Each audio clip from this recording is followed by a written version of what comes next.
तो viewers viewers ये receiver अभी मेरे पास आया था, tiger star T8 high class -V। ये मॉडल का रिसीवर मेरे पास अभी आया था। तो उसमें इसको मैंने बैटरी को बनाना था, बैटरी पे, तो मैंने इसको बैटरी पे बना दिया। इसका जो बोर्ड होता है वो उसमें 12 वोल्ट का ही होता है, मगर उसमें सप्लाई दी होती है प्लस AC टू DC होती है। इसके अलावा ये मैंने अभी मैं आपको दिखाता हूँ।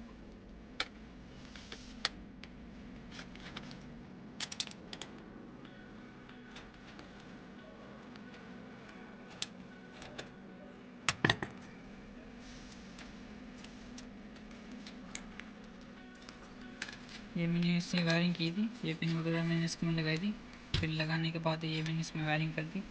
ये सप्लाई भी 12 वोल्ट आउटपुट करती है और ये बोर्ड इनपुट 12 वोल्ट करता है। तो उसमें मैंने ये डायोड लगाया है। ये डायोड इसलिए लगाया था कि उसमें कस्टमर वगैरह उल्टे वगैरह तार लगा दें तो उसमें करंट जाए नहीं, बोर्ड वगैरह दे लेनी। ये मैंने इसके कनेक्शन किए थे।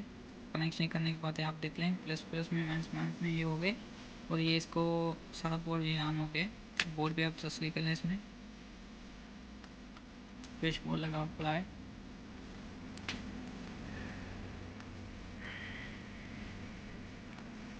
ठीक है, अभी मैं इसको बैटरी पे चलाता हूँ और शो भी करता हूँ और उसमें मज़ीद आपको इन्फॉर्मेशन देता हूँ। अगर ये वीडियो आपको अच्छी लगी है तो प्लीज़ चैनल को सब्सक्राइब करें, लाइक करें और शेयर करें।